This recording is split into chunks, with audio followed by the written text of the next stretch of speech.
એમ કહેવું છું કે આ 1.5 ફૂટનું વિક્રમ્યું એની કોઈ ઓકાત નહીં મળે, એને એના ગામની બહાર કોઈ ઓળખતું નહીં હોય, એના કરતાં મોટા મોટા કલાકાર ગુજરાતીમાં થઈ ગયા. આ નરેશ કનેડિયો એના જેવા ખતરનાક એક્ટર થઈ ગયા. એ લોકોને અભિમાન નહીં હતું આટલું.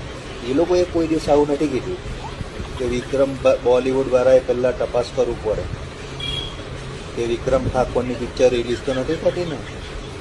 અરે ભાઈ, મારી સાંભળાઈ હોય ને તો એક કાનમાં થપ્પડ મારું ને એને ઈટો હુવડાઈ દે કે જય ઠાકોર સમાજ કે એક લુખ્ખો ઠાકોર સમાજ અને વિક્રમ ઠાકોર વિશે ગમે તેમ બોલી રહ્યો છે. મારા ભાઈ, એમને યાદ કરાવી દઉં કે આ ક્ષત્રિયોનું લોહી છે. અને આજે દરેક ઠાકોરોને કહું છું કે આ વિડીયો વધુ શેર કરજો. જો વિડીયો વધુ શેર થશે ને તો એ લુખ્ખાને પણ અહેસાસ થશે, જેથી કરીને પકડાઈ જાય. અને જો મારા વાલા તમે એક સાથે ઠાકોર હોય ને તો વિડીયો વધુ શેર કરજો, જેથી કરીને કોઈ આ ઠાકોર સમાજ ઉપર ક્યારે આવું બોલી નહીં શકે. એટલે જ કહું છું મારા ઠાકોરો, જો સાચા ઠાકોર હોય ને તો વિડીયો શેર કરજો, જેથી કરીને કોઈની મારી તાકાત નહીં રહે આ ઠાકોર સમાજ ઉપર બોલવાની. વાત સાચી હોય ને તો શેર જરૂર કરજો.